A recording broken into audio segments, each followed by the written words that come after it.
Je suis dans ta présence, le cœur passionné de toi. Je m'attends à toi.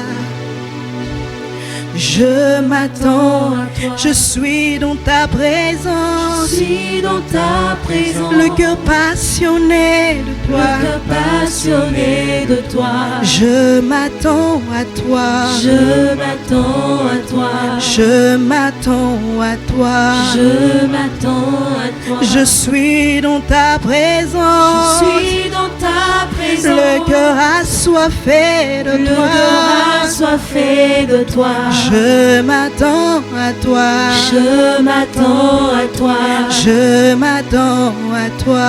Je m'attends à toi. Je suis dans ta présence. Je suis dans ta présence. Le cœur assoiffé. Le cœur assoiffé. Je ne m'attends de toi. pas à un homme, mais à toi, Seigneur. Je m'attends à toi. Je m'attends à toi. Je m'attends à Oh, toi. je suis dans ta présence. Je suis dans ta présence. Le cœur passionné de Le toi. cœur passionné de toi. Je m'attends à toi. Je m'attends à toi. Je m'attends à toi. Je m'attends à Oh, toi. je suis dans ta Je présence. suis dans ta présence. Le cœur passionné de Le toi. cœur passionné de Je toi. m'attends à toi. Je m'attends à toi. Je m'attends à toi. Je m'attends à toi. Je suis dans ta présence. Je suis dans ta présence. Le cœur assoiffé de Le toi. cœur assoiffé de toi. Je m'attends à toi. Je m'attends à toi. Je m'attends à toi. Je m'attends à toi. Je suis dans ta présence. Je suis dans ta présence. Le cœur assoiffé de Le toi. cœur assoiffé de toi. Je m'attends à toi. Je m'attends à toi. Je m'attends à toi. Je m'attends à toi. Je suis dans ta présence. Je suis dans ta présence. Le cœur passionné, Le cœur passionné de toi. m'a emmené en ce lieu. Je m'attends à Et je toi. m'attends à l'action de ton esprit. Je m'attends à toi. Je suis dans ta Je présence. suis dans ta Le présence. cœur assoiffé, Le cœur assoiffé je de m'attends toi. à une parole de ta part. Je m'attends à Ta toi. parole me suffit, Jésus. Je m'attends à toi. Je suis dans ta présence. Je suis dans ta Le présence. cœur assoiffé. Le cœur assoiffé de toi. Je m'attends à toi. Je m'attends à toi. Je m'attends à toi. Je m'attends à toi. Dis ta soif au Seigneur, que tu es là pour lui. J'ai soif de toi. Je m'attends à toi. J'ai confiance en toi. Oh, merci Seigneur. Nos cœurs sont ouverts, Seigneur. Nos cœurs sont ouverts pour recevoir de toi. Pour recevoir. Dis au Père que tu es là pour recevoir. Nous sommes là pour recevoir. Rien de mal ne peut venir de toi. Les pères de ce monde, aussi méchants qu'ils peuvent être, donnent de bonnes choses. Toi, tu nous donnes le Saint-Esprit et tu nous donnes de bien meilleures choses. Alors nous ouvrons nos cœurs pour recevoir, pour recevoir. Aide-nous à ne pas passer à côté. Aide-moi à ne pas passer à côté. Aide mon frère, aide ma soeur, que personne ce soir ne passe à côté. Que personne ce soir ne passe à côté. Seigneur, même les miettes qui tombent de ta table ont de la vie. Tout en toi est vie. Tout en toi est vie. Alors nous ne voulons rien minimiser, rien mépriser, rien négliger. Ô Père, nous ouvrons nos cœurs pour recevoir. C'est donc parfait, c'est grâce excellente. Car tu as ouvert les cieux ce soir pour nous arroser, pour nous bénir. Et nous sommes heureux d'être là, sous ton ciel ouvert, au bon endroit, dans ta présence. Nous sommes là pour recevoir. Ranime ma foi, réveille chacun d'entre nous. Qu'il n'y ait aucune distraction en ce lieu. Qu'il n'y ait aucun assoupissement, aucune fatigue, aucun manque d'intérêt, aucune divagation de pensée. Nous voulons avoir toute notre attention sur toi, nos cœurs amplement, largement ouverts pour recevoir. Au nom de Jésus. Alléluia. Au nom de Jésus. Au nom de Jésus. Nous te rendons grâce pour ce que tu vas faire ce soir. Nous te rendons grâce pour ce que tu as déjà fait. Nous bénissons le nom de Jésus. Nous te remercions pour ton sang précieux. Et nous te remercions pour le ministère du Saint-Esprit. Mais de la parole, esprit et vie en ce lieu ce soir. Et partout les frères et les sœurs nous suivent. Que le nom de Jésus soit glorifié. Et que son peuple soit édifié. Amen. Gloire à Dieu. Salue chaleureusement quelques personnes. Chassons la fatigue. Chassons la mollesse, la nonchalance, la mélancolie. Il n'y a pas de place à cela, n'est-ce pas? Alléluia. Avancez, complétez les premières chaises. Avancez, complétez les premières chaises. Continuons à nous saluer chaleureusement encore. Alléluia. Gloire à Dieu. Est-ce que nous sommes contents d'être là? Ok. Nous continuons à méditer sur l'excellent dépôt que nous avons reçu durant le séminaire. Hein? Ce genre de ministère est vous savez, quand Dieu nous visite comme ça par sa parole, si on n'y revient pas, on est alourdi. Vous avez remarqué ça? Faut pas jouer avec ça. Si on n'y revient pas pour digérer, on devient lourd. Parce que le dépôt est très lourd. N'est-ce pas? Vous connaissez le boa? Quand il avale une proie, qu'est-ce qu'il fait?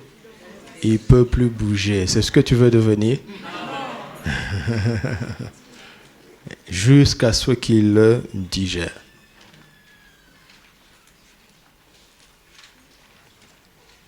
Et le danger, c'est que notre cerveau retient certaines choses. Même si on n'y revient pas, on a le souvenir intellectuel de certaines choses.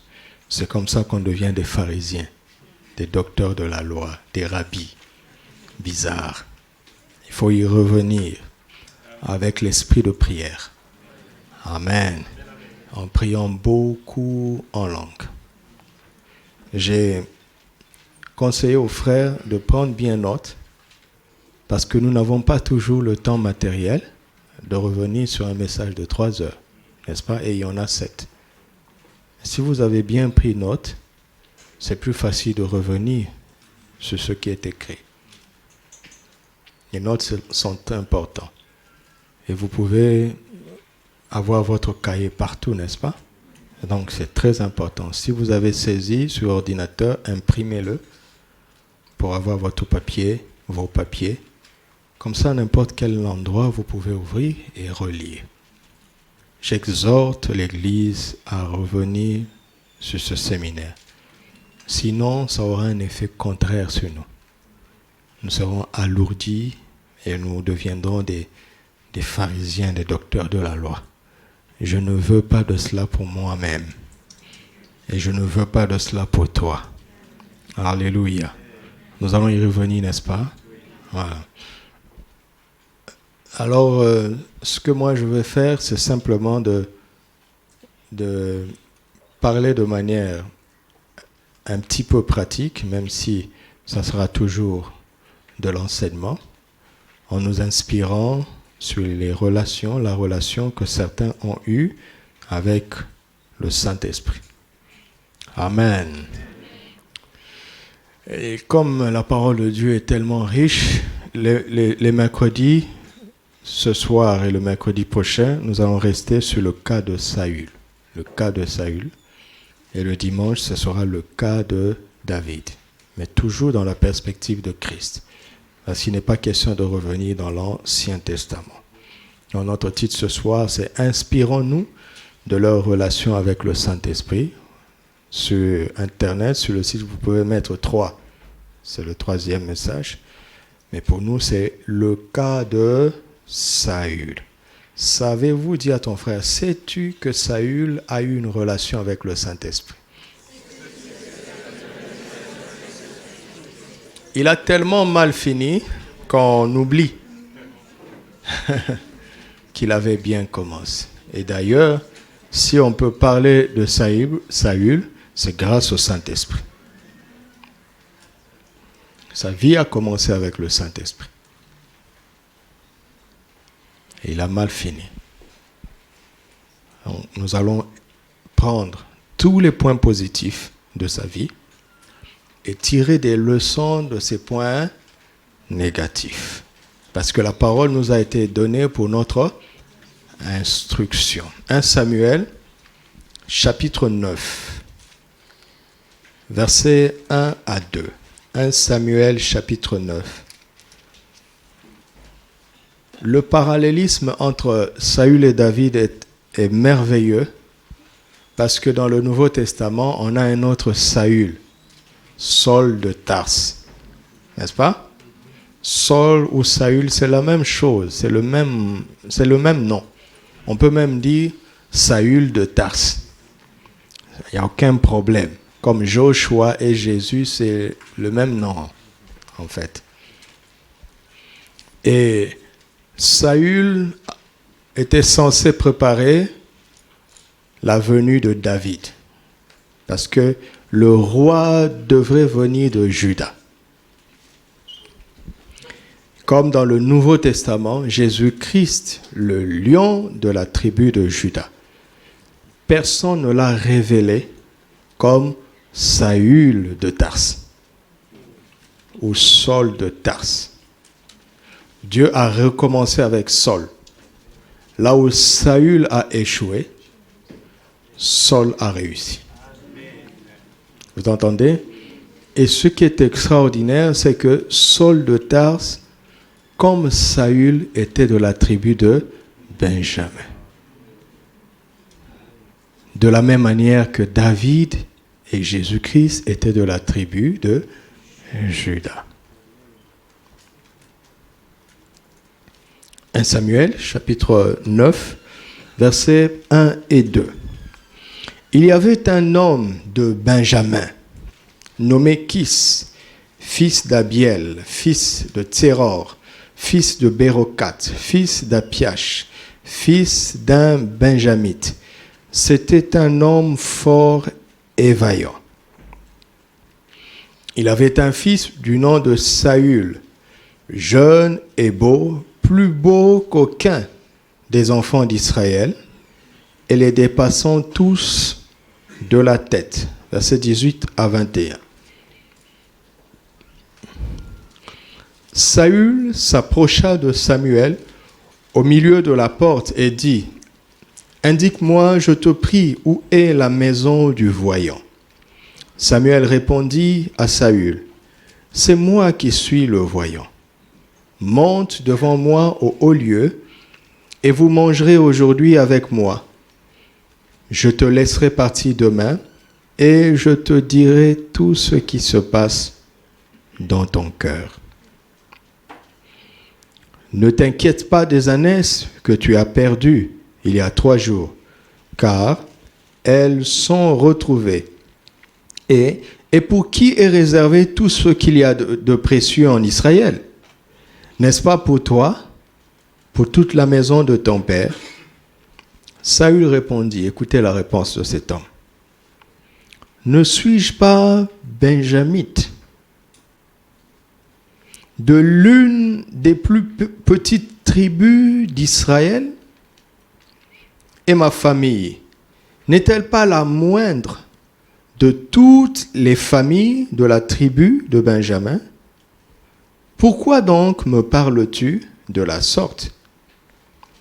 Samuel prit Saül et son serviteur, les fit entrer dans la salle et leur donna une place à la tête des conviés, qui étaient environ 30 hommes.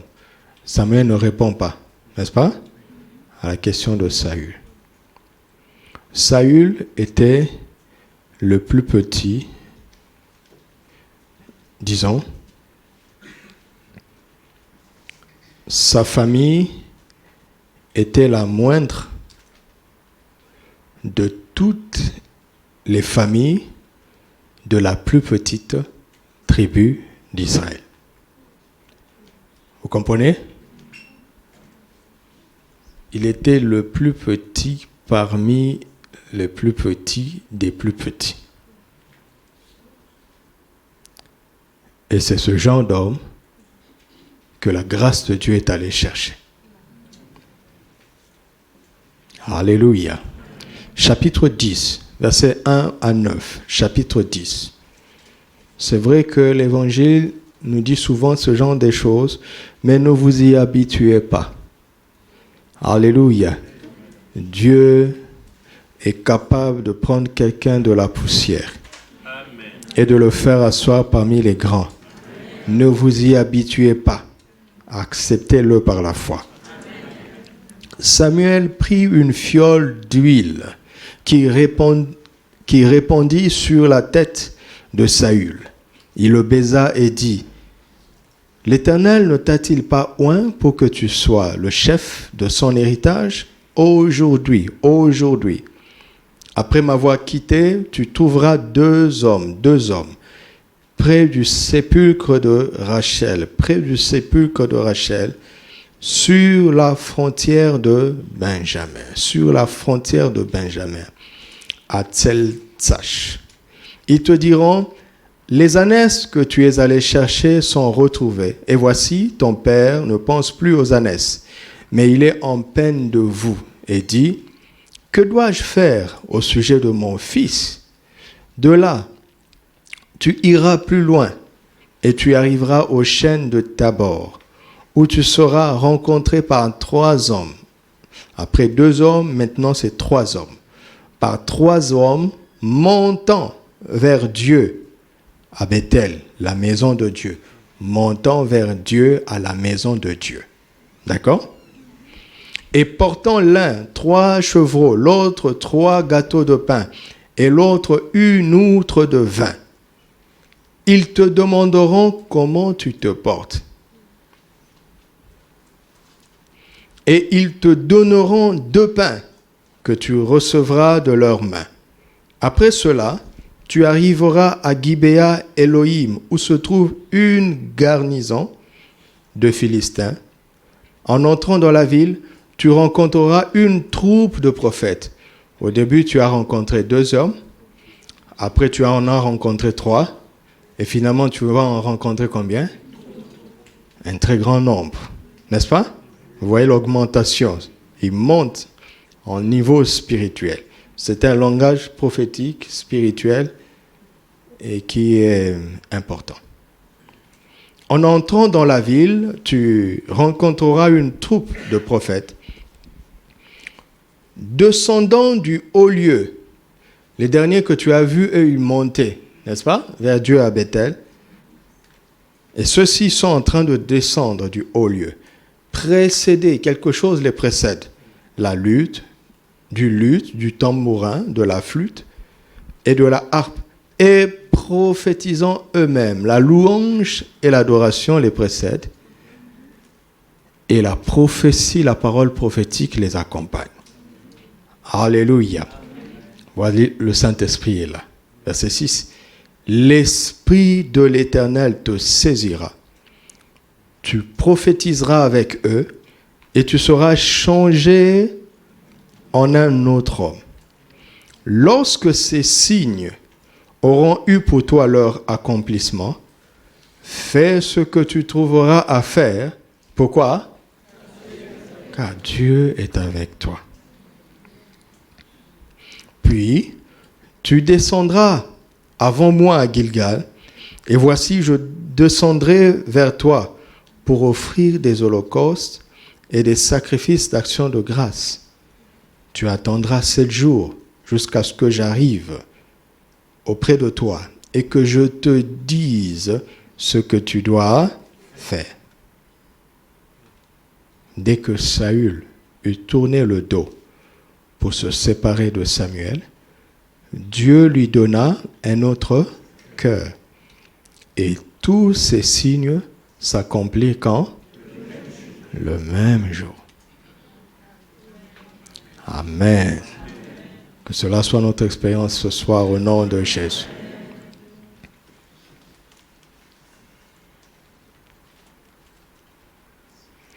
Le prophète inspiré annonce à l'avance à Saül qu'il ferait 3 expériences, n'est-ce pas? Mais avant que ces expériences ne s'accomplissent, Dieu lui a donné un autre cœur. Amen.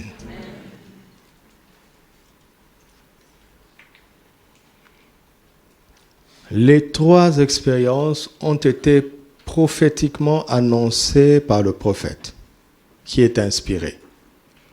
Mais quant au cœur nouveau, Dieu s'en est chargé lui-même. C'est Dieu qui lui a donné un autre cœur. Alléluia. Et le prophète ne lui a pas annoncé ça. Le prophète lui a annoncé 3 signes. L'homme a certainement cru et a reçu cela par la foi. Mais pour que cet homme de foi puisse entrer dans ces expériences prophétiques avec le Saint-Esprit, il a fallu que Dieu lui donne un autre cœur. Et ça, personne d'autre ne peut le faire si ce n'est Dieu lui-même. Tout commence par la nouvelle naissance. C'est mon premier point. Vous avez compris que, en fait, nous avons 4 points ce soir. Chaque expérience prophétique est un point, et comme il y en a 3, ça fait 3 points, n'est-ce pas? Mais avant cela, il faut la nouvelle naissance. Tout commence par la nouvelle naissance. Le Saint-Esprit ne peut rien faire de manière active dans la vie de quelqu'un qui n'a pas un cœur nouveau. Vous m'entendez? Il ne faut jamais se lasser de la doctrine de la nouvelle naissance. Alléluia. Jamais. Il ne faut jamais s'en lasser. Parce que, justement, Saül était caractérisé par son apparence extérieure. Il était beau extérieurement et Dieu n'a aucun problème avec cela. Daniel était beau, David était beau extérieurement. Dieu n'a aucun problème avec cela. Mais Dieu ne travaille pas avec notre apparence extérieure. Il ne travaille pas avec notre nature charnelle. Il travaille toujours avec notre cœur. Avant que Dieu ne se serve de nous, il doit d'abord changer notre cœur. Avant de devenir des partenaires du Saint-Esprit, nous devons lui permettre de nous donner un cœur nouveau. Avons-nous un cœur nouveau ce soir? Nous sommes ainsi qualifiés pour cette vie de communion et de partenariat avec le Saint-Esprit. Vous savez, dans Jean chapitre 3, que lorsque Nicodème est venu voir Jésus, il a été impressionné par les miracles que Jésus faisait, n'est-ce pas? Jésus n'a même pas fait cas de cela et il est allé tout droit au but. Si un homme ne naît de nouveau, il ne peut voir le royaume de Dieu. Et il poursuit en disant, si un homme naît d'eau et d'esprit, il ne peut entrer dans le royaume de Dieu. Et il dit, il faut que vous naissiez de nouveau, c'est une obligation. C'est une nécessité absolue. Alléluia. Il faut que vous naissiez de nouveau. Il faut que vous naissiez de nouveau. Ézéchiel chapitre 36, versets 26 à 27.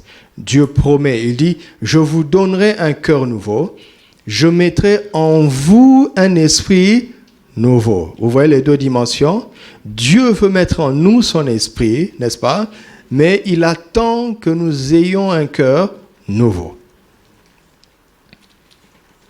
Un cœur nouveau. J'ôterai de votre corps le cœur de pierre et je vous donnerai un cœur de chair. Je mettrai mon esprit en vous et je ferai en sorte que vous suiviez mes ordonnances et que vous observiez et pratiquiez mes lois. Je ferai en sorte, c'est moi qui le ferai, dit le Seigneur. Il dit l'obéissance, la soumission et l'accomplissement de la volonté de Dieu deviendra sa responsabilité en nous. Si nous lui laissons nous donner un cœur nouveau. Et Paul nous dit dans 2 Corinthiens chapitre 5, versets 16 à 17, « Ainsi, dès maintenant, nous ne connaissons personne selon la chair. Et si nous avons connu Christ selon la chair, maintenant nous ne le connaissons plus de cette manière. Si quelqu'un est en Christ, il est une nouvelle créature ou une nouvelle création. Les choses anciennes sont passées, voici toutes choses sont devenues nouvelles. » Jean chapitre 1, versets 12 à 14. « Mais à tous ceux qui l'ont reçu, à ceux qui croient en son nom, elle a donné le pouvoir de devenir enfants de Dieu, lesquels sont nés non du sang, ni de la volonté de la chair, ni de la volonté de l'homme, mais de Dieu. Et la parole a été faite chair. Elle a habité parmi nous, pleine de grâce et de vérité. Et nous avons contemplé sa gloire, une gloire comme la gloire du Fils unique, venu du Père. Nous avons contemplé la gloire de quoi? Nous avons contemplé la gloire de quoi? La gloire de la parole incarnée dans la personne de Jésus. La parole s'est incarnée dans la personne de Jésus et la vie, le comportement de Jésus permettait à ceux qui étaient autour de lui d'admirer, de contempler la gloire de la parole à travers la vie humaine d'une personne. Le tout premier, le Seigneur Jésus. Amen. Jacques chapitre 1, verset 17 à 18. Toute grâce excellente et tout don parfait descendent d'en haut, du Père des Lumières, chez lequel il n'y a ni changement ni ombre de variation. On parle que ces grâces et ces dons parfaits et excellents sont descendus, n'est-ce pas? Descendent d'en haut, donc elles sont descendues. Comment est-ce qu'on va les voir? À travers le verset 18. Il nous a engendrés selon sa volonté par la parole de vérité afin que nous soyons en quelque sorte les prémices de ces créatures. Ce que Jacques est en train de dire, c'est que chaque enfant de Dieu, chaque croyant qui a été engendré de Dieu est l'incarnation des dons parfaits et des grâces excellentes qui viennent du ciel. Amen. Exactement comme Jésus. Nous sommes censés incarner ces dons parfaits. Nous sommes censés incarner ces grâces excellentes. 2 Corinthiens chapitre 3, versets 3 à 5. 2 Corinthiens chapitre 3, versets 3 à 5. Vous êtes maintenant une lettre de Christ. Quand? Maintenant. N'est-ce pas? Vous êtes une lettre de Christ écrite par notre ministère, non avec de l'encre, n'est-ce pas? Mais avec l'Esprit du Dieu vivant. Non sur des tables de pierre, mais sur les tables des chairs, sur les cœurs. N'oublions pas Ézéchiel 36. Dieu nous donne, il enlève les cœurs de pierre, n'est-ce pas? Et il nous donne des cœurs de chair. Regarde ce verset-là et nous allons avancer. Vous savez, Dieu a donné sa loi par qui? Par Moïse, n'est-ce pas? Et cette loi a été gravée sur quoi? Sur les tables de pierre. Exactement. Et la grâce et la vérité sont venues par... Et sont gravées où? Sur les tables des cœurs. Les tables des chairs. Les cœurs nouveaux. Alléluia.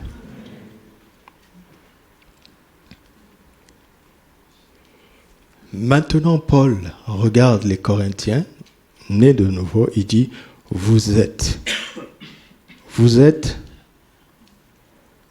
une lettre de Christ, écrite par notre ministère, non avec de l'encre, mais avec l'Esprit du Dieu vivant, non sur des tables de pierre, mais sur des tables de chair, sur les cœurs. Cette assurance-là, nous l'avons par Christ auprès de Dieu.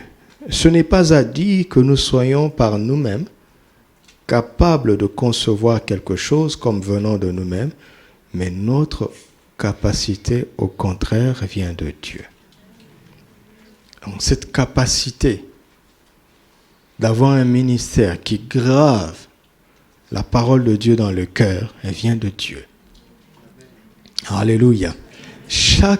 Parce que ils sont très rares ceux qui ont reçu Jésus par eux-mêmes. N'est-ce pas? La plupart d'entre nous avons reçu Jésus via le témoignage d'un croyant. N'est-ce pas? Et Dieu s'est servi du témoignage de cet autre croyant, que ce soit un simple croyant ou un pasteur ou un prédicateur, peu importe, Dieu s'en est servi pour toucher nos cœurs et nous sauver, n'est-ce pas? N'est-ce pas? Nous régénérer, nous donner un cœur nouveau. C'est simplement de cela que Paul parle. Mais Paul se met de l'avant ici parce qu'il doit revendiquer son autorité pour corriger certaines dérives qui se sont introduites dans l'Église. Autrement dit, il n'avait pas besoin de le dire. Mais il se met de l'avant pour leur dire, écoute, je sais comment vous êtes arrivés là. Dieu s'est servi de moi et les gens sont venus vous tromper. Je vais faire valoir mon autorité pour vous ramener sur la bonne voie. C'est de cela qu'il parle. Mais ce qui m'intéresse, c'est que un enfant de Dieu est en fait une lettre. Une lettre de Christ. Comme Jésus, comme en observant Jésus, on pouvait admirer la parole de Dieu incarnée dans sa vie, n'est-ce pas? N'est-ce pas? Jésus, dans son humanité, était la parole faite chair. Quand il vivait, on pouvait lire la parole de Dieu en observant sa vie. Amen. Maintenant, Jésus a prévu que nous soyons l'incarnation de sa parole. Et que nous permettions aux gens autour de nous de lire l'évangile de Christ à travers notre vie. Alléluia! Alléluia! Nous sommes une lettre de Christ. Alléluia. Dis avec moi, je suis une lettre de Christ. Cette lettre doit être connue et lue par le plus grand nombre. Amen. Un frère m'a donné un témoignage qui m'a beaucoup édifié. Il a travaillé quelque part pendant un certain temps. Par la grâce de Dieu, il a changé d'emploi. Dieu lui a donné un meilleur emploi. Mais après lui, quelqu'un est passé par là pour faire un stage ou quoi. Et son ancien boss lui a dit, il y a un monsieur qui est passé ici.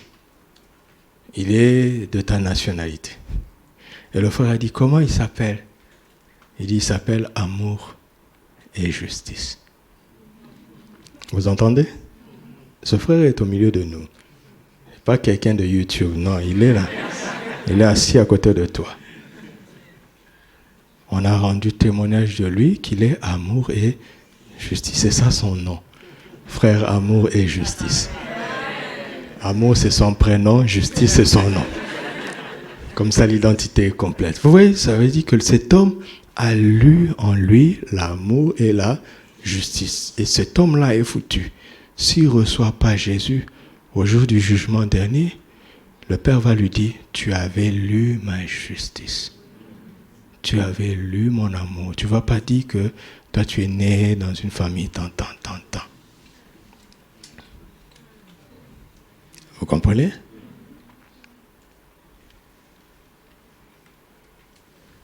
Tu peux passer quelque part et les gens lisent la bénédiction. Tu entres quelque part, vous savez, il y a des endroits où on sent la malédiction dans l'air. Vous avez déjà été dans des endroits comme ça. Pas besoin de discernement. Il y a des endroits où on sent les ténèbres dans l'air. Quand tu entres, tu es la lumière du monde. Qu'est-ce qui se passe? Quand tu ouvres la porte et que tu entres, les ténèbres sortent. Quand tu ouvres la porte et que tu entres, puisque la bénédiction entre, la malédiction sort. Quand tu ouvres la porte et que tu entres, la paix avec laquelle tu es venu entre, le trouble, et les gens s'entendent, ils ne comprennent même plus. Tout est rentré dans l'ordre. C'est ça une nouvelle création. C'est ce que je suis. Par la grâce de Dieu. Oui, le Saint-Esprit commence par là. Le prophète est surpris. Il parle de 3 expériences extraordinaires et qui se sont accomplies. Mais il se rend compte que tous les dons de prophétie qu'il a donnés, qui sont authentiques, n'ont pas de valeur tant qu'il n'y a pas un cœur nouveau. Et la vie avec le Saint-Esprit, elle commence là. À travers l'impact que la parole de Dieu a dans notre cœur. Si tu étais méchant ou bien dur et que tu es en Christ et que tu continues d'être dur et méchant, il y a un problème. Il y a un problème.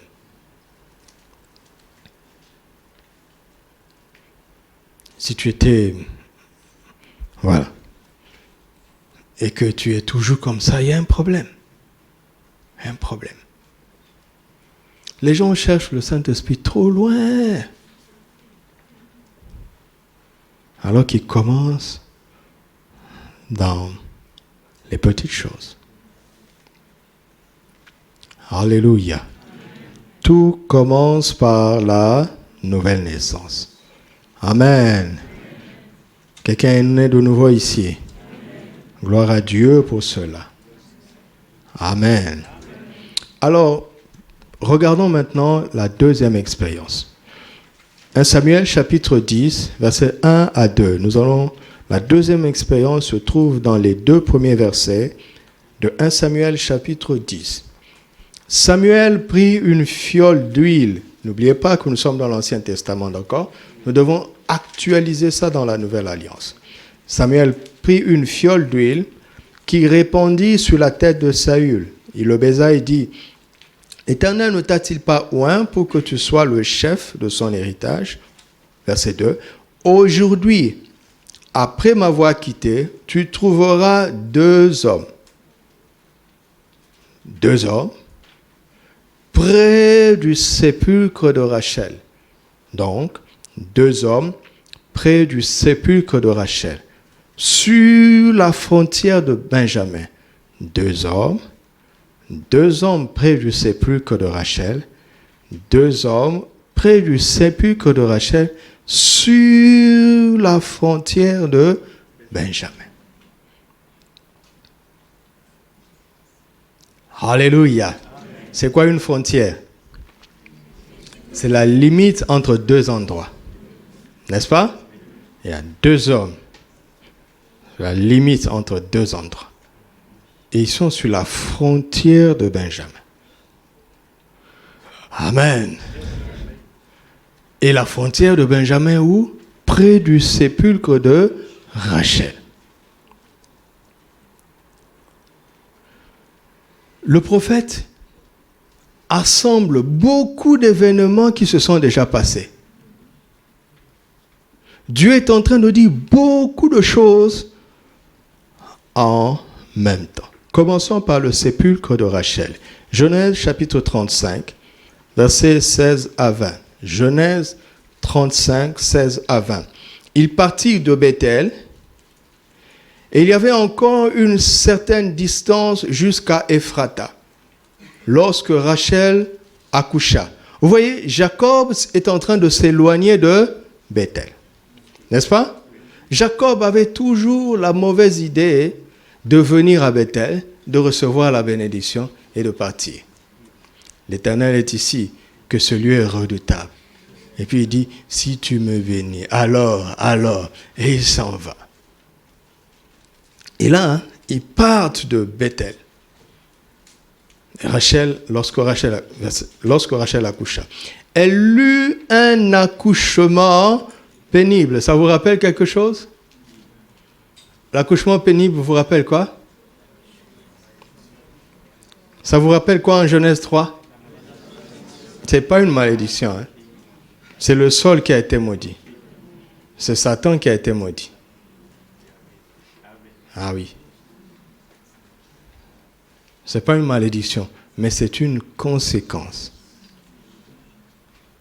du péché. Mais c'est pas une malédiction. D'accord? Voilà. Rachel eut un accouchement pénible.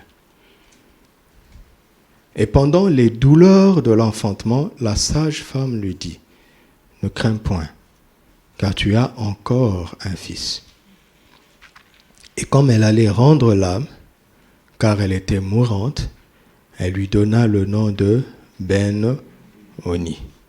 Mais le père l'appela Ben-Yamin. Ok? Rachel mourut. Et elle fut enterrée sur le chemin d'Ephrata qui est Bethléem. Jacob éleva un monument sur son sépulcre. C'est le monument du sépulcre de Rachel qui existe jusqu'aujourd'hui. D'accord? Vous voyez le langage de la Bible. Cela veut dire que quand Samuel est en train de parler à Saül, ce monument existait. Et on savait où ça se trouvait. Et c'est là où vous voyez quand l'homme a cru à la parole prophétique. Parce que quand Saül s'est séparé de Samuel, quelle direction il devait prendre? Quelle direction devait-il prendre? Vous savez, la première expérience n'a pas trouvé Saül là où il était. Il devait prendre la direction du sépulcre de Rachel, espérant qu'il y rencontrerait deux hommes, selon la parole qui lui avait été dite. Vous me suivez?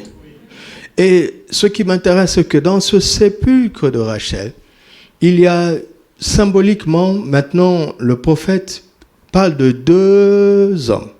Il dit, tu vas rencontrer deux hommes qui seront à cette frontière-là. Pourquoi? Parce que le jour où Benjamin est né, Benjamin, ce bébé-là, a eu deux identités. Pour sa mère, il s'appelait Ben-Oni. Pour son père, il s'appelait Ben-Yamin. Ben-Oni veut dire fils de ma douleur. Ben-Yamin veut dire fils de ma droite, fils de ma confiance, fils de ma puissance. Le même enfant avait deux identités. Ok? Et une frontière, c'est un endroit à la limite de deux endroits.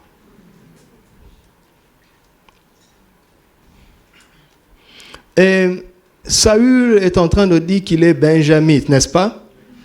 Benjamin a grandi et il est devenu une tribu. Ok? On l'appelait la tribu de Benjamin. Mais quand vous entendez le résumé que Saül fait, il dit, nous, Benjamin, nous sommes les plus petits. La parole du Père n'a pas eu de l'effet. Elle n'a pas prévalu sur la tribu. Vous me suivez? Mais c'est la parole de la mère qui a prévalu. La bouche l'appelait Benjamin, mais l'expérience montrait que c'était Ben-Oni, fils de ma douleur. Ils ne progressaient pas. Ils sont restés petits. Parce que la souffrance était attachée à eux. La mort était attachée à eux. Le mauvais souvenir était attaché à eux. Papa a beau dire Benjamin. Mais dans les faits, on voit que ce n'est pas ça qu'on vit. Alléluia. Alléluia. Christ a beau dire que tu es béni. Mais dans la réalité, on voit que autre chose s'attache à toi. Christ a beau dire que tu es guéri. Mais dans la réalité, on voit que autre chose s'attache à toi. L'identité extérieure est belle, mais la réalité quotidienne est alarmante. Alarmante. Pourquoi? Parce que c'est le rôle maintenant du Saint-Esprit. Quand la parole prophétique est déclarée sur toi, celui qui va t'emmener à l'expérience selon ta foi, c'est le Saint-Esprit. Il faut un contact avec le Saint-Esprit. Et quand tu reçois le Saint-Esprit, la première chose qu'il fait avant la nouvelle naissance, c'est de t'emmener à la frontière entre ces deux réalités.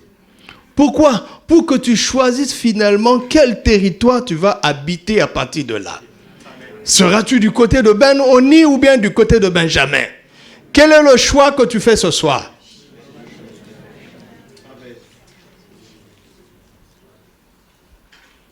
Et c'est ce que papa dit tous ces jours-ci. Il dit, il y a la dimension légale, mais il y a la dimension vitale. La dimension légale établit notre identité. Nous sommes benjamites. Mais quand on regarde, nous sommes les plus petits. Et Dieu va prendre le plus petit des plus petits. Pourquoi? Parce que s'il a fait avec le plus petit, il peut faire avec tout le monde. Il veut donner de l'espoir à tout le monde. Alléluia.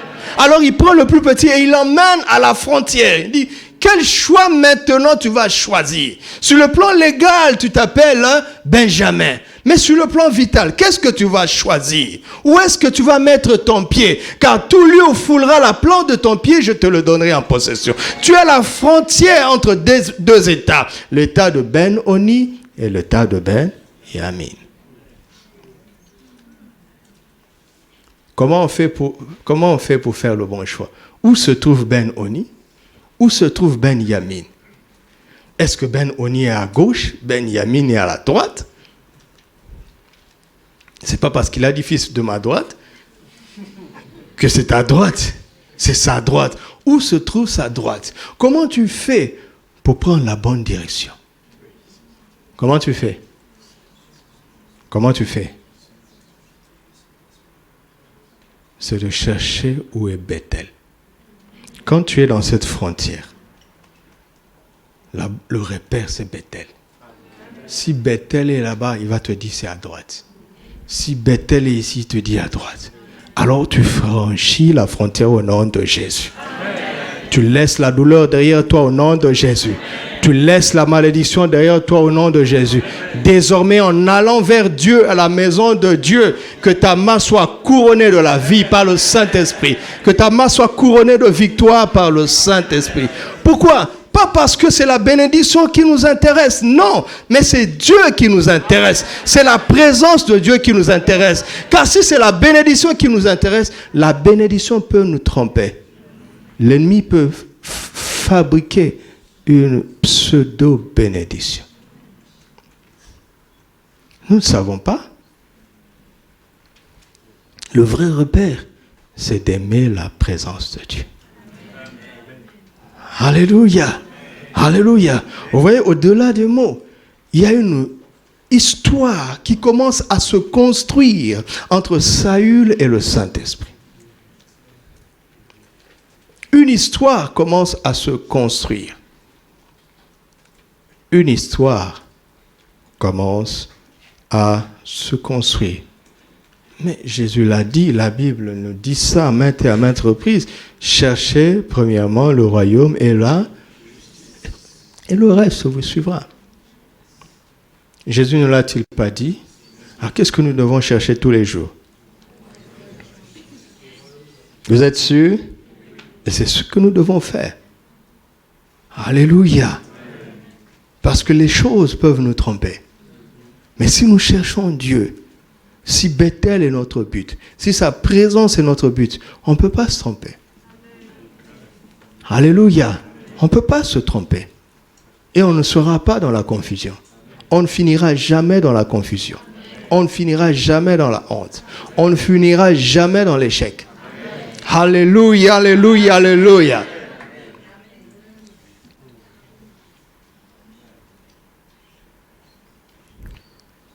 Alors,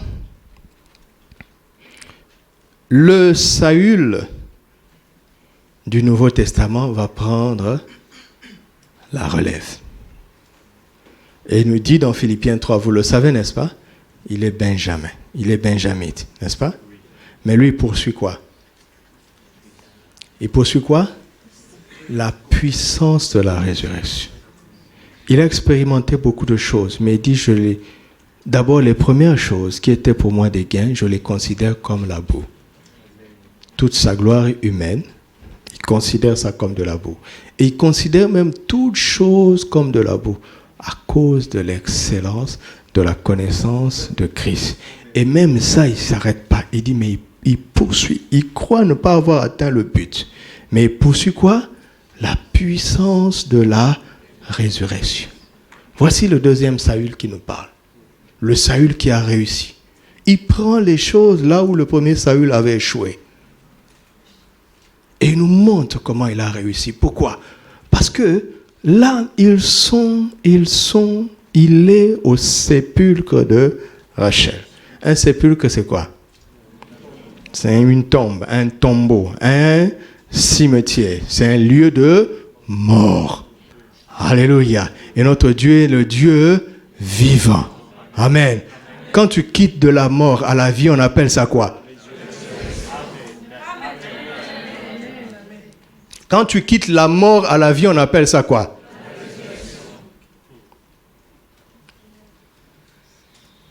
Et le fils de ma droite,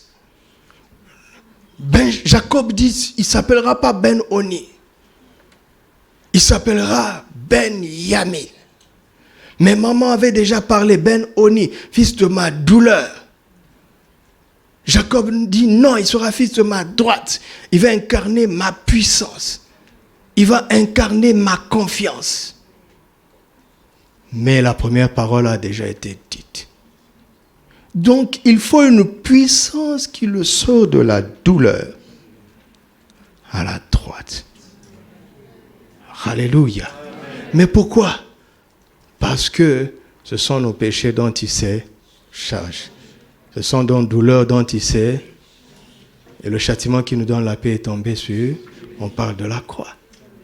En allant à la croix, Christ est devenu Ben-Oni à notre place. Mais pas pour que nous restions là-bas. En ressuscitant de mort, nous avons été ressuscités avec lui.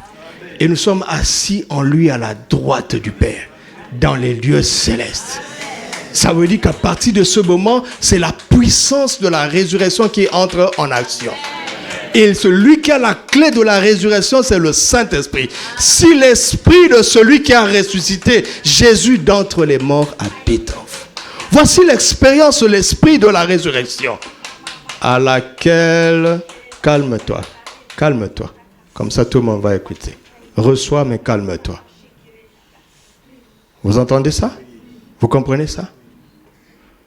Après l'expérience de la nouvelle naissance, par le Saint-Esprit, grâce au Saint-Esprit, la deuxième expérience, c'est l'expérience de la puissance de la résurrection. Au nom de Jésus.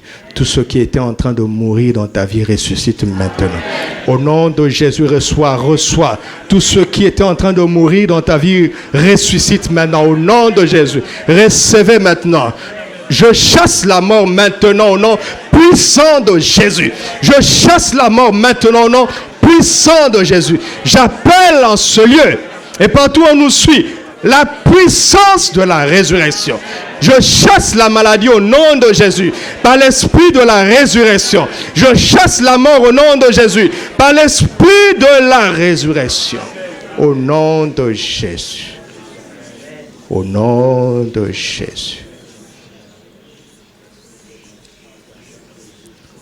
Au nom de Jésus.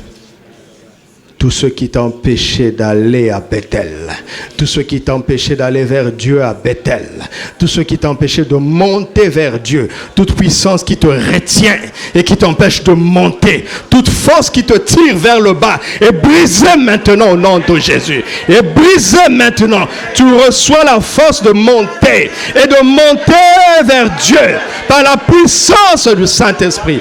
Au nom de Jésus. Alléluia. Prions en esprit un instant. Rassablé. Yente kabro sharadam. Ye kante brano saglatim. Ye sekeri antarobo yakante. Rimanto branake. Ye staroman nerabo shata. Igramonte koderia sagma. Au nom de Jésus. Je chasse la mort de tes études au nom de Jésus. Je chasse la mort de ton travail au nom de Jésus. Je chasse la mort de ta famille au nom de Jésus. Je chasse la mort de ton quotidien au nom de Jésus. Je chasse la mort de ta vie au nom de Jésus. Je chasse la mort de ton avenir au nom de Jésus. Car je connais le projet que j'ai formé pour toi. Projet de paix, non de malheur, afin de te donner un avenir et de l'espérance. Je chasse la mort de ta maison au nom de Jésus. Je chasse la mort de ta chambre. Je chasse la mort de ta chambre au nom de Jésus. J'appelle maintenant la puissance du sang, la vie de Dieu. Entre dans ta chambre maintenant. La vie de Dieu te couvre par le sang de Jésus maintenant.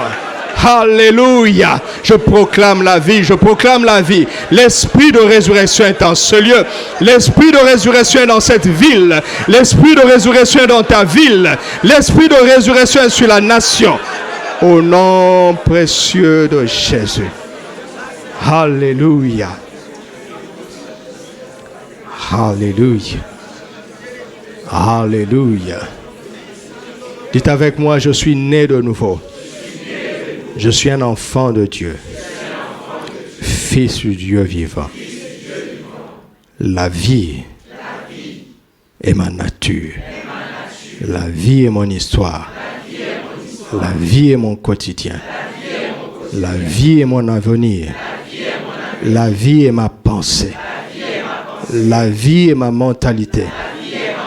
La vie est mon langage. La vie est mon action. Au nom de Jésus. Amen.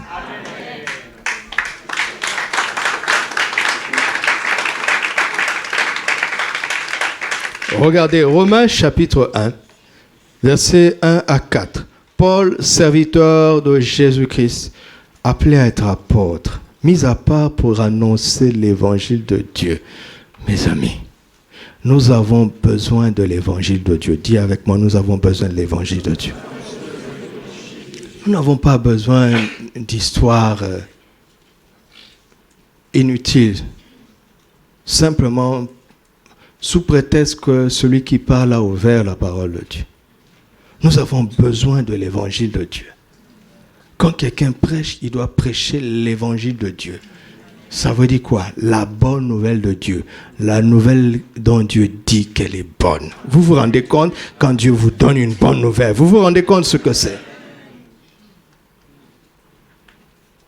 Quand Dieu nous donne une bonne nouvelle, celui qui ne peut pas mentir, celui qui a les moyens de sa volonté, quand il nous donne une bonne nouvelle, vous vous rendez compte?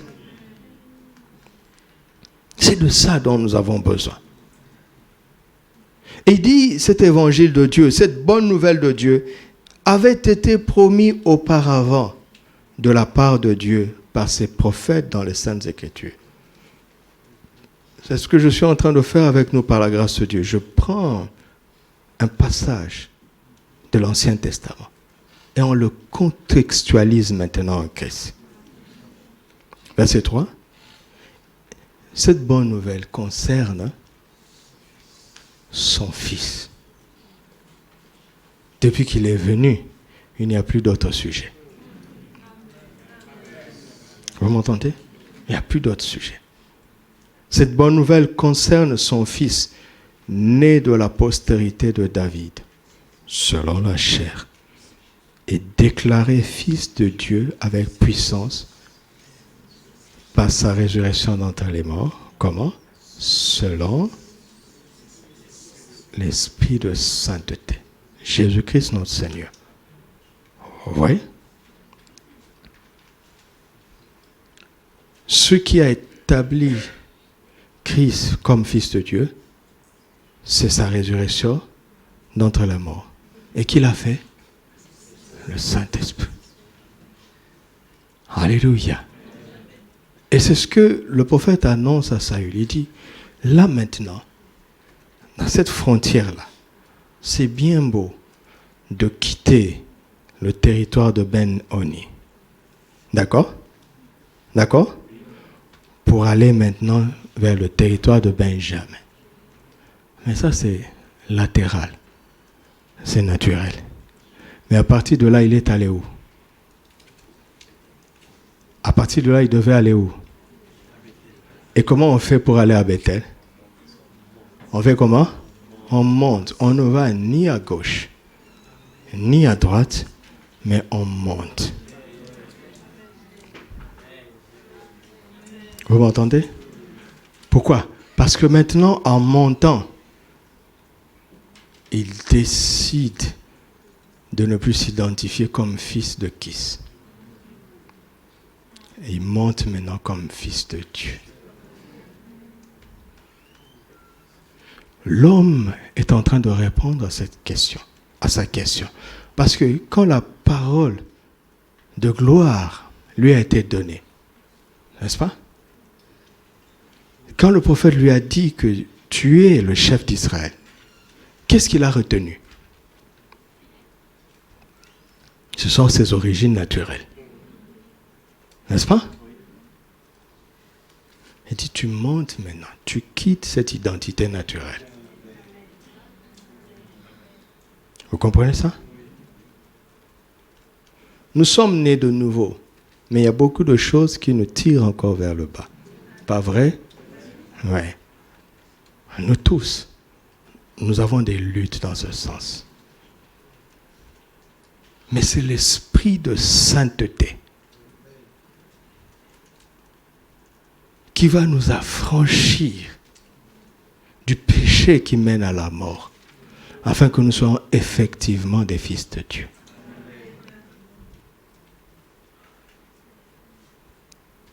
Vous voyez, nous prêchons la doctrine et nous faisons bien.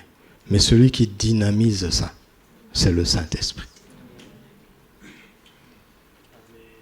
Alléluia. C'est le Saint-Esprit qui dynamise ça. Nous devons, après avoir cru, après avoir compris et cru, nous devons venir à lui pour lui dire, maintenant, active ça dans ma vie. Active ça. Parce que mon expérience ne correspond pas à ce que je crois. Active ça dans ma vie, Saint-Esprit. Active ça dans nos vies. Lui seul peut le faire. Et bien souvent, nous commettons l'erreur de nous limiter au fait d'avoir cru. Et en plus, au fait d'avoir compris. Ça ne suffit pas. C'est pourquoi nous avons besoin du Saint-Esprit. Alléluia. Nous avons besoin du Saint-Esprit. Vous voyez, en fait, ça veut dire que ce n'était pas une frontière naturelle. N'est-ce pas? Une frontière spirituelle. Mais la frontière naturelle est là pour nous montrer que là, il y a quelque chose qui ne va pas. Tu es de Benjamin, mais on voit les choses de Ben-Oni. Et je refuse ça au nom de Jésus. D'accord? Ça, c'est juste pour que je refuse.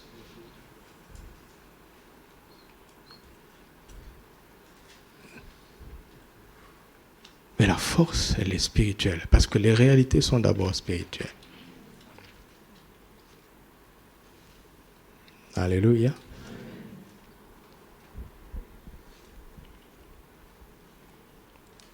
Ça, c'est la deuxième expérience, n'est-ce pas?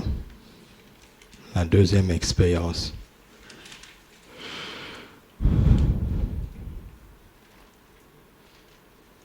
De Saül par le Saint-Esprit, avec le Saint-Esprit. Amen. Amen. Alors, qu'est-ce qui nous arrive quand nous faisons cette deuxième expérience? Qu'est-ce qui est censé nous arriver? Qu'est-ce qui est censé nous arriver? Apocalypse chapitre 1.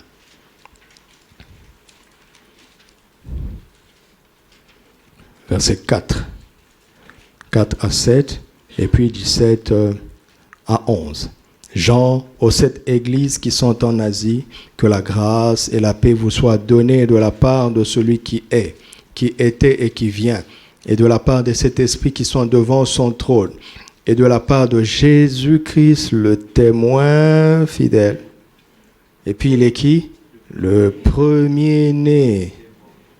Il n'est plus le fils unique, et il n'est pas le dernier, n'est-ce pas? Il a ouvert la porte parmi les morts. Il est né, il est le premier-né, n'est-ce pas? Il a ouvert la porte. Le prince des rois de la terre. À celui qui nous aime, qui nous a délivrés de nos péchés par son sang, et qui a fait de nous un royaume et des sacrificateurs pour Dieu son Père. À lui soit la gloire et la puissance au siècle des siècles. Amen. Voici, il vient avec les nuées, et tout œil le verra, même ceux qui l'ont percé. Et toutes les tribus de la terre se lamenteront à cause de lui. Oui, amen. Verset 17. Quand je le vis, je tombai à ses pieds comme mort. Il posa sa main droite. Benjamin. Alléluia. Amen. Droite. Il posa sa main droite en disant, ne crains point. Je suis le premier et le dernier et le vivant. J'étais mort. Et voici, je suis vivant. Pour combien de temps? Et je tiens quoi? Et du... Alléluia. Alléluia. Nous n'avons plus à avoir peur. Amen. Même pas de la mort elle-même. Parce que la mort n'est plus un terminus. Autrefois, quand les gens allaient dans le séjour de mort, c'était un voyage aller simple, sans retour. Jésus a la clé, il a arraché la clé. Amen. Hébreux chapitre 2, versets 14 à 5. À 16. Ainsi donc, puisque les enfants participent au sang et à la chair, il y a également participé lui-même afin que, par la mort, il anéantit celui qui a la puissance de la mort, c'est-à-dire le diable. Vous entendez? Donc celui qui tenait les clés de la mort, c'était le diable. Jésus les lui a arrachés. Vous croyez ça? Verset 15. Et qu'il délivra tous ceux qui, par crainte de la mort, étaient toute leur vie retenus dans la servitude. Par crainte de la mort. C'est pour ça qu'il dit ne crains pas. Ne crains même pas la mort elle-même. Alléluia. La mort n'est pas une fatalité pour ceux qui croient en Jésus. Et la mort n'est pas une finalité pour ceux qui croient en Jésus. Verset 16. Car assurément, ce n'est pas à des anges qui vient en aide, mais c'est à la postérité d'Abraham. Et en Christ, nous sommes la postérité d'Abraham. Alléluia. Apocalypse chapitre 12, verset 11. Ils l'ont vaincu à cause du sang de l'agneau et à cause de la parole de leur témoignage, mais ce n'est pas fini. Et ils n'ont pas aimé leur vie jusqu'à craindre la mort. Amen. Le sang de l'agneau nous donne autorité sur le diable quand nous le proclamons. Et l'hysope, c'est notre bouche. L'hysope avec lequel on utilisait le sang de l'aspersion, vous ne me verrez jamais prendre un bouquet d'hysope et vous asperger. D'ailleurs, je vais trouver ce sang là-haut. Si je vous asperge du sang, c'est nécessairement le sang d'un animal ou peut-être, au pire des cas, d'un humain, chouma. Où est-ce qu'on va trouver le sang de Jésus pour asperger les gens? Notre hysope à nous, c'est notre bouche maintenant. Quand on se lève, comme papa nous l'a enseigné, je plaide les mérites du sang de Jésus. Le monde spirituel voit une effusion du sang de Jésus qui sort de notre bouche. Alléluia. Il ne faut pas jouer avec ça. Il faut parler. Proclamer la puissance du sang.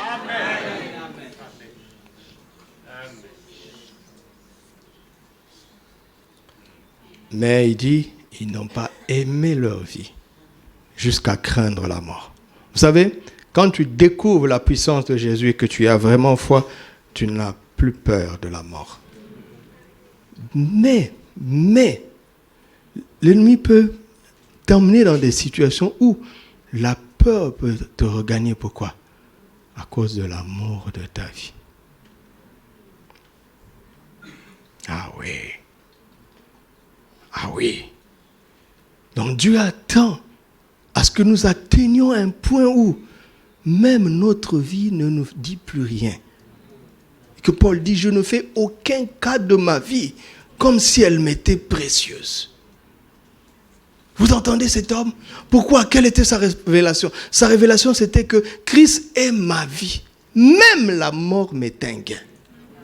Quand quelqu'un arrive là, qu'est-ce que tu peux le faire?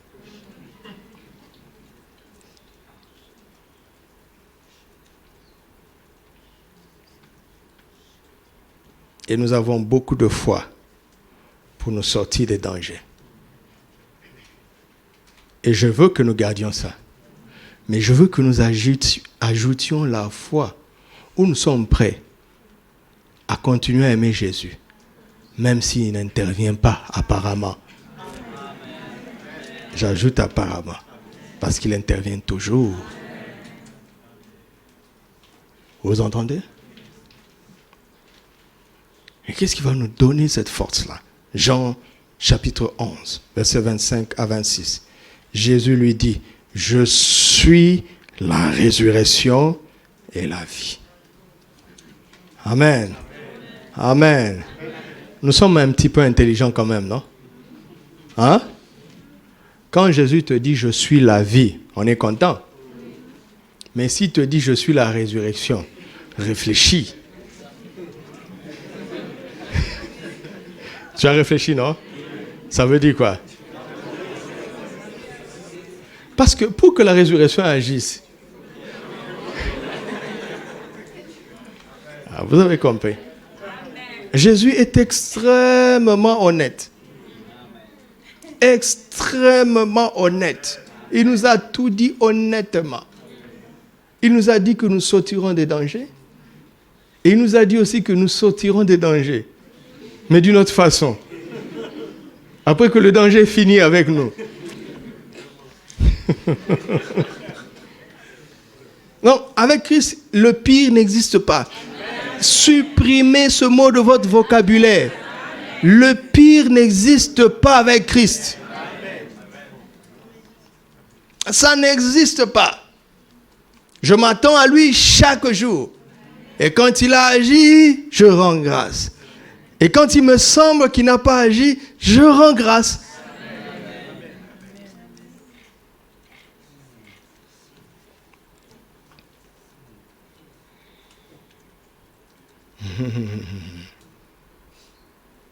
Je suis la résurrection et la vie. celui qui croit en moi vivra quand même il sera mort. C'est logique, n'est-ce pas? Puisqu'il est la résurrection et la vie. Si tu meurs, il va te ressusciter, te donner la vie. Maintenant, écoutez l'homme. Et quiconque vit.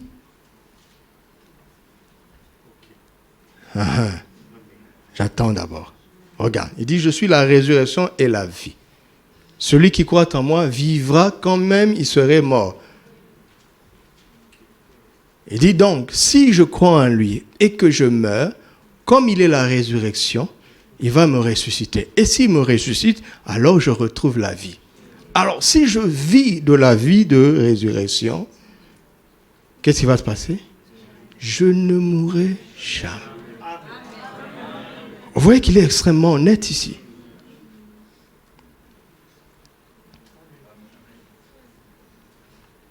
Et il nous a dit, si vous m'aimez, gardez mes commandements. N'est-ce pas? Et moi, je prierai le Père, afin qu'il vous donne un autre consolateur, afin qu'il demeure éternellement avec nous. Et il est l'esprit de vie. S'il doit demeurer éternellement avec moi, je dois vivre éternellement.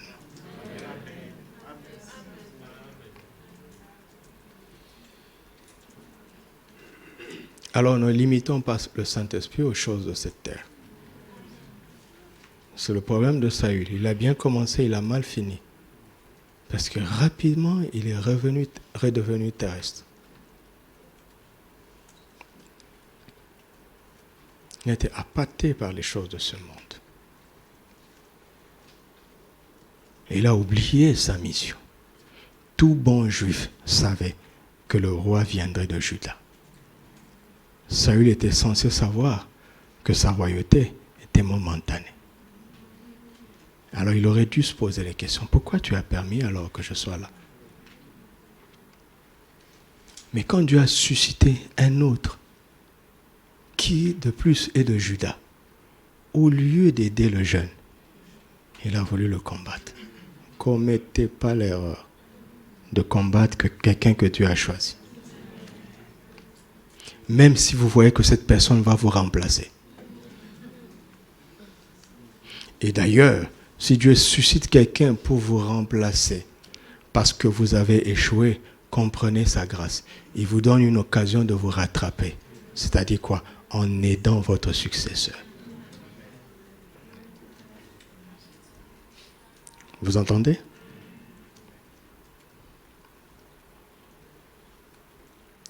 Alléluia. Alléluia. Alors, on va terminer. Regardez comment le langage prophétique est quelque chose de subtil. Hein? Dieu parle, il mélange en même temps le naturel et le spirituel. Donc, il faut être sensible. 1 Samuel chapitre 10, verset 2.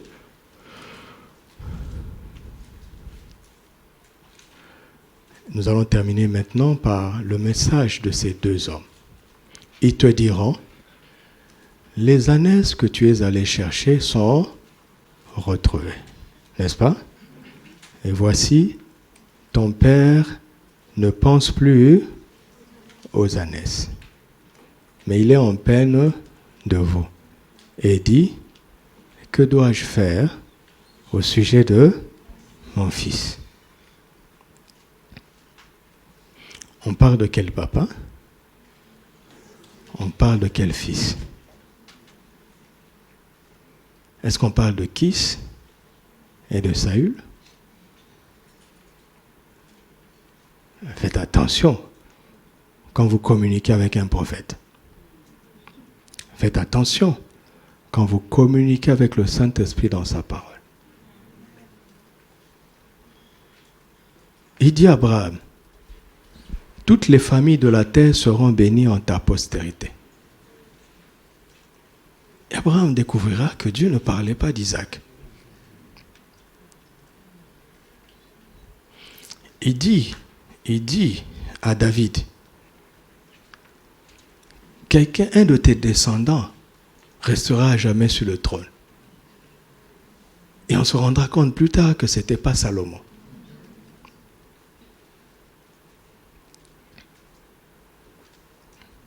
Alors, qu'est-ce qui se passe ici? À travers ces aléas de la vie, Dieu veut emmener Saül à réaliser que tout bon père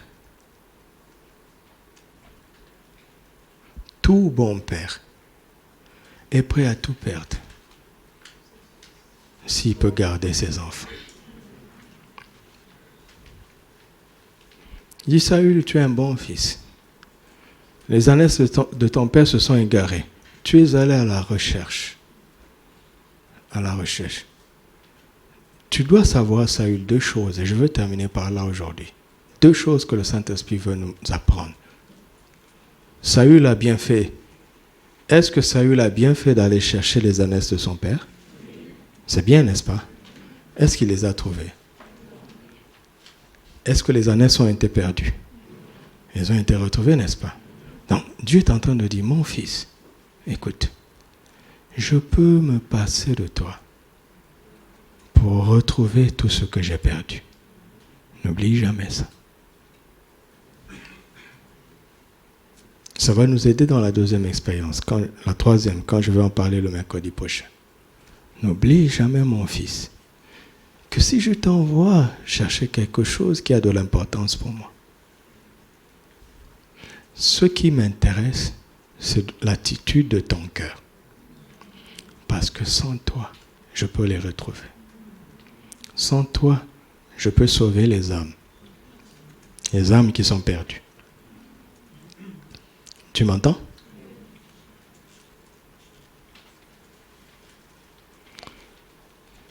Et si tu les retrouves, tant mieux. Mais il faut que tu saches que je ne voudrais pas que la mission que tu as pour moi t'éloigne de moi. Vous m'entendez? Vous m'entendez?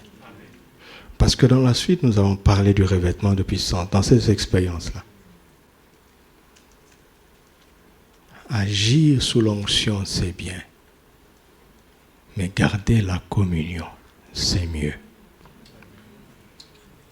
Aller pour chercher ce que le Père aime, c'est bien. Mais revenir pour communier avec lui, c'est mieux. Ne te perds pas dans le ministère.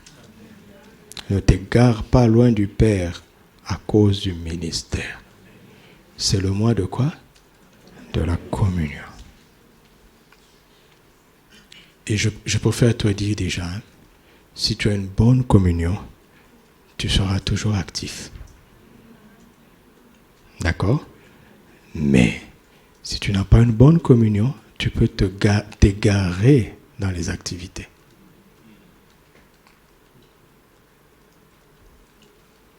Alléluia. Parce que tout ce que Dieu a perdu, il peut le retrouver sans nous. S'il le retrouve par nous, à lui la gloire. Ce n'est pas nous qui l'avons fait. Nous avons été des instruments. Vous m'entendez? Vous m'entendez?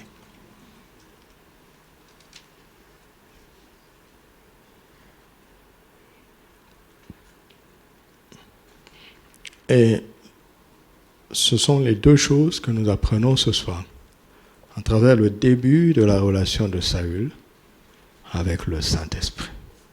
Amen. Rendons grâce à Dieu pour la nouvelle naissance. Rendons-lui grâce de nous avoir sauvés. Rendons-lui grâce de nous avoir donné un cœur nouveau. Rendons-lui grâce d'avoir mis en nous un esprit nouveau. Rendons-lui grâce, rendons-lui grâce. D'avoir fait de nous ses enfants. Rendons-lui grâce. Rendons-lui grâce, rendons-lui grâce. Père, je te rends grâce pour l'esprit d'adoption par lequel je peux dire, nous pouvons dire ce soir, Abba Père, Abba Père, Abba Père. Merci pour le témoignage intérieur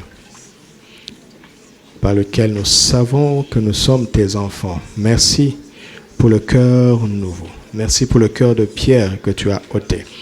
pour le cœur de chair que tu nous as donné. Merci pour le Saint-Esprit que nous avons reçu et qui habite en nous. Merci d'avoir fait de nous ta demeure vivante. Nous te rendons grâce, Père. Merci d'avoir incarné la parole de Christ dans nos vies. Merci, parce que la même expérience que tu as fait faire à l'homme Jésus, notre Seigneur, tu l'as fait faire à chacun d'entre nous. Nous sommes devenus une lettre de Christ. Nous te rendons grâce. Parce qu'en nous regardant, les gens peuvent lire ton amour, ils peuvent lire ta grâce, ils peuvent lire ta bonté, ils peuvent lire ta vie. Oh, je te rends grâce d'avoir fait de nous des lettres de Christ, Nous sommes des lettres ambulantes de Christ tous les jours. Aide-nous à en être conscients, par le Saint-Esprit. Réveille notre esprit afin que nous nous voyions plus selon la chair, mais nous nous considérons selon l'Esprit, car nous sommes comme Christ, lui le premier-né d'entre les morts, lui la résurrection et la vie. Merci de nous avoir ramenés de la mort à la vie. Merci de nous avoir lavés, purifiés du péché. Merci d'avoir connu la mort du péché à notre place, la condamnation due au péché à notre place. Merci de t'être fait malédiction à notre place, afin qu'en toi nous soyons bénis. Merci, parce que par tes meurtrissures, nous avons été guéris. Merci parce que le châtiment qui nous donne la paix est tombé sur toi. Continuons à parler. Merci de tout notre cœur pour l'œuvre achevée de Christ à la croix. Merci de tout notre cœur.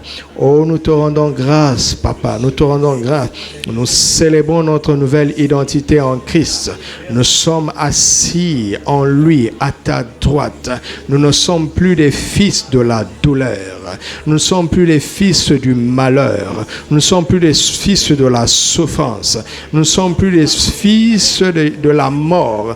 Mais nous sommes des fils du Dieu vivant, Et nous te rendons grâce. Et nous le croyons. C'est notre confession ce soir. C'est notre déclaration ce soir. Maintenant, je te demande, Saint-Esprit, de dynamiser ces choses que nous confessons. Dynamise-les ce soir, Saint-Esprit. Dynamise ta parole, esprit et vie dans nos cœurs. Dynamise cette parole. Active ces réalités. Positionne-nous dans notre identité en Christ, qu'elle devienne notre réalité quotidienne. J'appelle ton action, ton œuvre au sein de l'Église, dans la vie de chacun d'entre nous. Nous avons cru, nous sommes établis sur la parole, et la parole est la vérité. Nous sommes fondés sur le roc. À toi de dynamiser. C'est toi l'esprit de vie.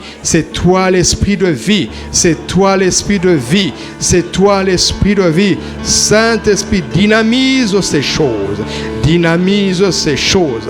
Que nous ne soyons pas des chrétiens théoriques, non Seigneur, mais que nous soyons des chrétiens pratiques, des fils et des filles du royaume, quelles que soient nos origines, quel que soit notre contexte, quelle que soit notre réalité naturelle, que ta parole prévale,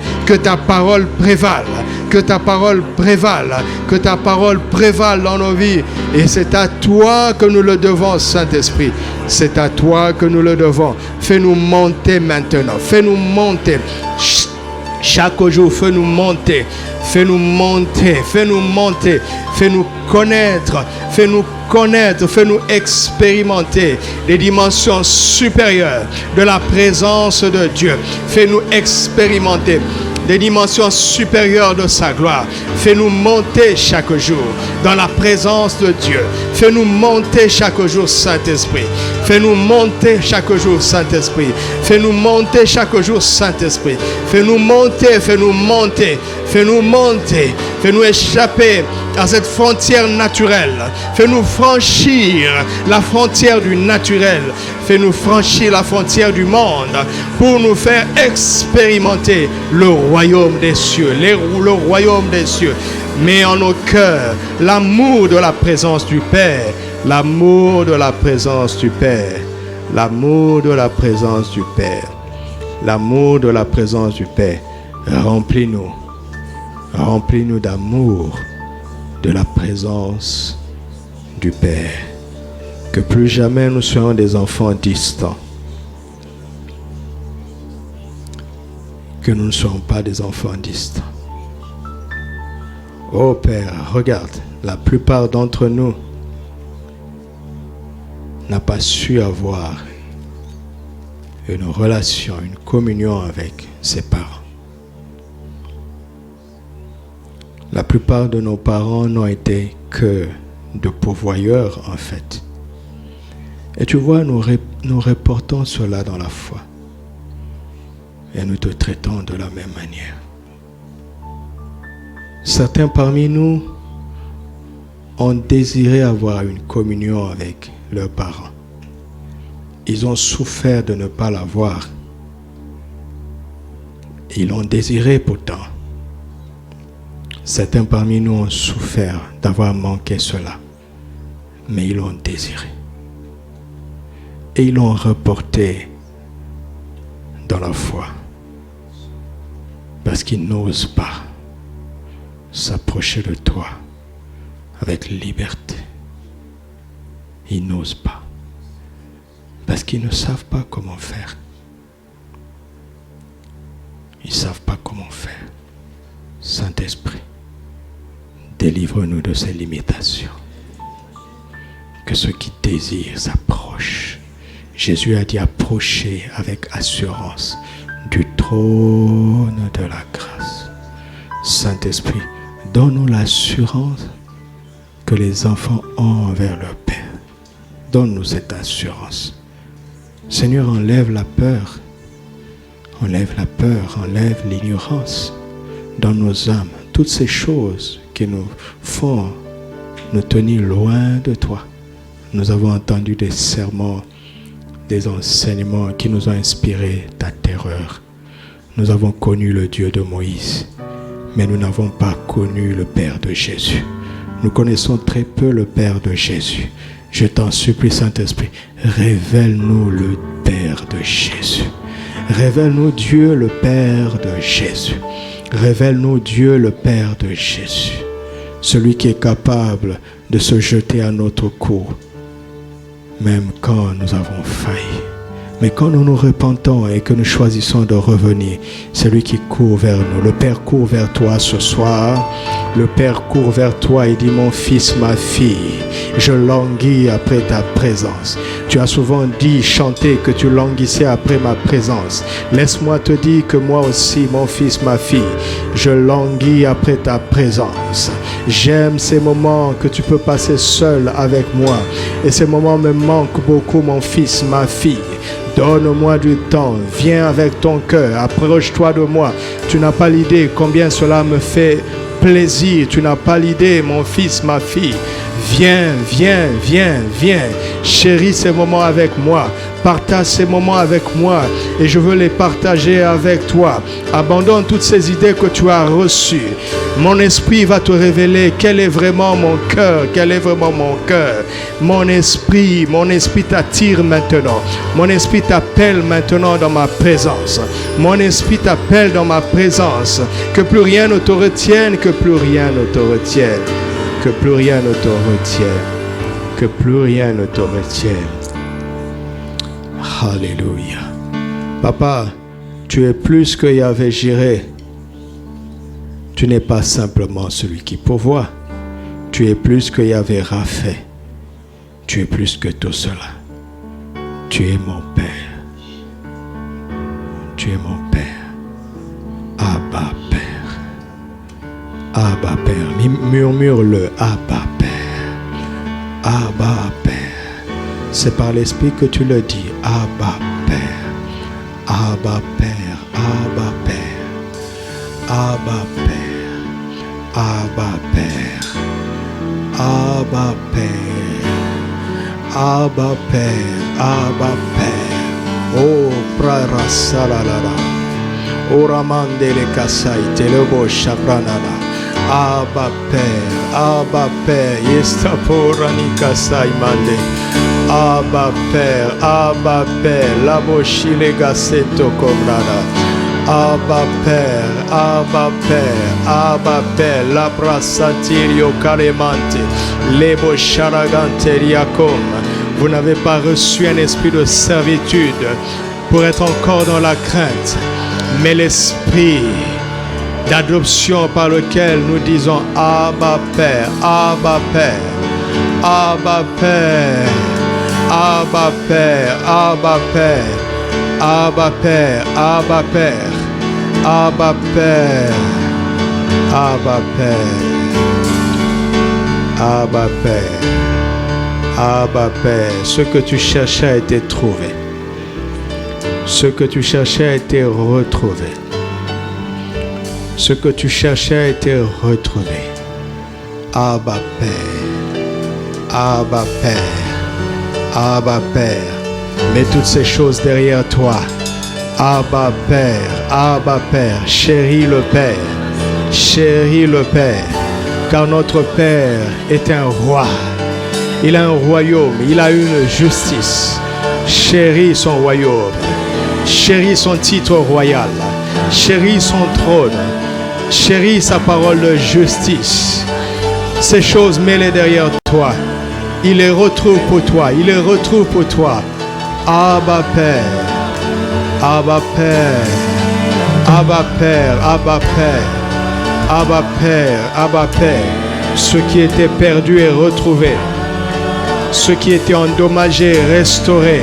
Abba Père, Abba Père, Abba Père, Abba Père, Abba Père, Abba Père, Abba Père, Abba Père, Abba Père, Abba Père, Abba Père, Abba Père, Abba Père. Merci Saint-Esprit. Merci Saint-Esprit. Tu es l'esprit de vie. Tu as la puissance de la résurrection. Nous t'aimons, Saint-Esprit.